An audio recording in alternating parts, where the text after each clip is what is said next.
Prime factorisation हम सीख चुके हैं। यहाँ पे 3 इंटीजर्स का हमें एलसीएम एंड एचसीएफ फाइंड करना है। तो हम छोटे छोटे नंबर से इसलिए हम डायरेक्ट लिख सकते हैं।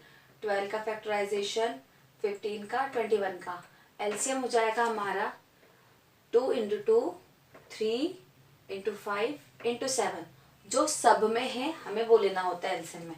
तो सिंप्लीफाई करेंगे तो 420 और एचसीएफ में हाईएस्ट कॉमन फैक्टर, तो इन सब में सिर्फ एक ही फैक्टर कॉमन है, वो है 3। तो इसका एचसीएफ हो जाएगा 3। नेक्स्ट है हमारा 17, 23, 29। ये देख सकते हैं हम तीनों ही नंबर प्राइम नंबर है, तो इनका फैक्टर क्या निकलेगा? 17 का 17, 23 का 23 और 29 का 29। तो इनका एलसीएम क्या हो जाएगा? 17 इंटू 23 इंटू 29। ये हमने सिंप्लीफाई कर लिया। और एचसीएफ इनका, ये जो कि प्राइम नंबर है, तो एचसीएफ में हाईएस्ट कॉमन फैक्टर इनका सिर्फ एक ही होगा, 1, क्योंकि सारे प्राइम नंबर अलग अलग है। तो इस टाइप से क्वेश्चन आए तो आपको देख के सॉल्व करना है कि एचसीएफ क्या निकलेगा। तो इस तरह के क्वेश्चन में एचसीएफ 1 होता है। ये सॉल्व इसलिए कराया गया है। अब नेक्स्ट क्वेश्चन करते हैं। यहाँ हमारे क्वेश्चन दे रखा है, check whether 6 to the power n can end with the digit 0। Question को समझना है कि हमें यहाँ चेक करना है 6 टू द पावर n किसी कंडीशन में n के साथ एंड हो सकती है, 0 के साथ एंड हो सकता है क्या? सिंप्लीफाई करके देखते हैं। 6 to the power 1 6, 6 to the power 2 6 into 6 36, 6 to the power 3 6 into 6 into 6 216। यहाँ हमारा एंड डिजिट हमेशा 6 आ रहा है। क्यों? क्योंकि इसके फैक्टराइजेशन जो होते हैं 6 के, वो होते हैं प्राइम फैक्टर 2 इंटू 3। इस तरह लिख सकते हैं हम। तो यहाँ कहीं भी आपको ऐसा लग रहा है कि इनका मल्टीप्लाई करने पे 0 मिल सकता है किसी कंडीशन पे। फॉर एग्जाम्पल 10 किस कंडीशन पे आता है? 2 इंटू 5, लास्ट डिजिट 0। 20 के लिए क्या चाहिए हमें फैक्टर? 2 into 2 into 5। 30 आना है हमारा, तो उसके लिए क्या कंडीशन है? क्या है उसके प्राइम फैक्टर? 3 into 2 into 5। 40 के लिए क्या है हमारे? 2 into 2 into 2 into 2 into 5। Sorry, ये होते हैं हमारे फैक्टर्स। तो इन सब में एक कॉमन चीज दिख रही है आपको, 2 इंटू 5। आगे भी इसी तरह रहेगा। तो मेन कंडीशन क्या होती है? प्राइम फैक्टर 2 एंड 5 जरूर होना चाहिए, तो ही आपका वो डिजिट 0 से एंड होगा। तो यहाँ पे तो आपका प्राइम फैक्टर 2 एंड 3 है, तो ये 0 से एंड नहीं हो सकता। तो ये समझने के लिए इसका आंसर आपको स्टेटमेंट फॉर्म में लिखना पड़ेगा। इसको मैं लिखवा देती हूँ, बट आपको सिर्फ समझने के लिए ध्यान रखना है कि प्राइम फैक्टर्स को देखना है। जो हमें नंबर दिया है उसके प्राइम फैक्टर क्या है, उसके हिसाब से हम बोल सकते हैं कि ये सॉल्व हो सकता है ना हो सकता है। जैसे हमें मान लीजिए आपको एग्जाम में दे दिया जाएगा 4 को चेक कीजिए, 4 टू द पावर n को चेक कीजिए। तो आप क्या करोगे? 4 इक्वल टू 2 इंटू 2 की पावर n। यहाँ भी प्राइम फैक्टर में 5 नहीं है। इसकी जगह यदि आपको ऐसा नंबर दे दे जिसके फैक्टर्स 2 इंटू 5 हो, 10 टू द पावर n दे दिया जाए, तो यस इसके लिए पॉसिबल है।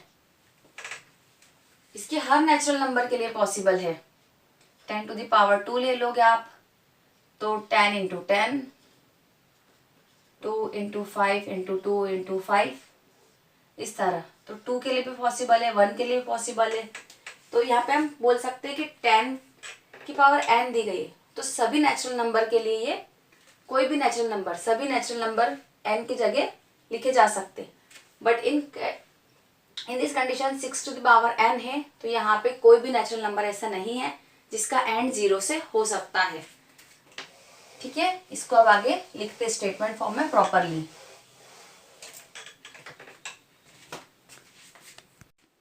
इसका स्टेटमेंट हम इस तरह से लिखेंगे। पहले हम इसे फैक्टराइज कर लेंगे। 6 to the power n equal to 2 into 3 की power n। If any number is divisible by 0, यदि कोई नंबर 0 से डिविजिबल होता है और there prime factor must be 2 and 5, या उसके प्राइम फैक्टर 0 और 5 होना चाहिए। Can end with the digit 0, वही डिजिट के लास्ट में 0 आएगा। बट यहाँ पे क्या है, the only prime factor of 6 to the power n is 2 into 3। तो प्राइम फैक्टर क्या है हमारे 6 टू द पावर n के, 2 into 3। So there is no natural number n for which end with the digit 0। यहाँ पे कोई एक natural number n नहीं है जिसके साथ में ये नंबर एंड हो 0 के साथ। चलिए अब नेक्स्ट करते, इसको लिख लीजिए।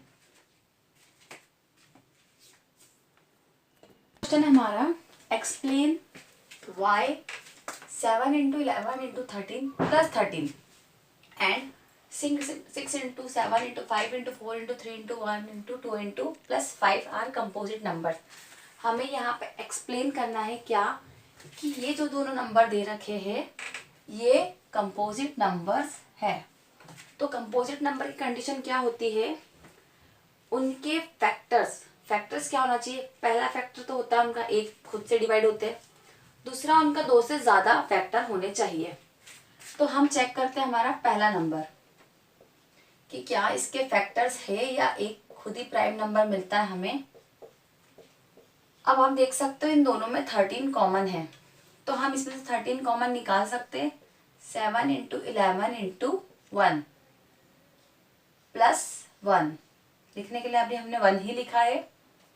बहुत बेसिक लेवल से समझा रही हूँ इसलिए यहाँ पे 1 लिखने की जरूरत नहीं है, पर मैंने लिखा है।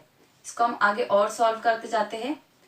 7 into 11 प्लस 1 into 13, इसको और सॉल्व करा तो हमारा क्या हो जाएगा, 77 प्लस 1 13, क्या मिला हमें 78। ब्रैकेट ओपन करेंगे तो 78 into 13। अब आप देख सकते हो यहाँ पे कि इस नंबर को मल्टीप्लाई करने पे हमें जो भी नंबर्स मिलेंगे उसका एक फैक्टर तो 13 है और 78 को हम और फैक्टराइज कर सकते हैं। मतलब ये क्या है, it is a composite number. ये हमारा प्रूव हो चुका है क्योंकि इसके मोर देन 2 फैक्टर्स है। इस तरह हमें अगला नंबर सॉल्व करना है, करते उसे। ये क्वेश्चन भी पहले के क्वेश्चन की तरह ही हमारा, इसको मैंने डायरेक्ट लिख दिया है। इसमें हमें क्या कॉमन दिख रहा है, 5। हमने 5 कॉमन निकाल लिया है, यहाँ पे 1 प्लस हो गया। इसको सिंप्लीफाई करा, 6 into 7 42, इनको मल्टीप्लाई करा 24 प्लस 1, सॉल्व करा 108 प्लस 1 109 into 5। यहाँ भी हमें 2 से ज़्यादा फैक्टर दिख रहे हैं इस नंबर के। एक तो ये नंबर जो भी खुद आएगा वो फैक्टर, एक 1 हो जाएगा उसके साथ 1009 into 5, तो ये भी एक कंपोजिट नंबर हुआ। आपको इतना मल्टीप्लाई नहीं करना है, आप डायरेक्ट भी लिख सकते हो, it is a composite number. हमारा नेक्स्ट क्वेश्चन क्या है, there is a circular path around a sport field. हमारी एक स्पोर्ट फील्ड है और एक सर्कुलर पाथ है, ठीक है। Sonia takes 18 minutes to drive 1 round, ठीक है। अब सोनिया जो है वो एक पॉइंट से स्टार्ट करेगी, तो इसको पूरा राउंड कंप्लीट करने में कितनी देर लग रही है, 18 मिनट, ठीक है। While Ravi takes 12 minutes for the same round. Ravi को कितनी देर लग रही है इसी राउंड को कंप्लीट करने में, 12 मिनट, ओके, ठीक है। एक को लग रहे 18 मिनट और एक को लग रहे 12 मिनट। अब हमें क्या दे रखा है, suppose they both start at the same point. चलो ये क्या कहा गया है कि उन्होंने शुरू कहाँ से करा है, एक सेम पॉइंट से, ओके। उसके बाद क्या कह रही है, एट सेम टाइम, टाइम भी 0 मिनट से शुरू करा है इन्होंने, and go in the same direction, उनकी डायरेक्शन भी क्या है, सेम है, ओके। अब पूछ रहे हैं ये after how many minutes will they meet again at the same starting point, कितनी देर बाद ये इसी स्टार्टिंग पॉइंट पर आएंगे, आपको ये बताना है। अब आप इसको मेंटली सॉल्व करेंगे तो क्या कहेंगे, ठीक है, एक को लगे 18 मिनट,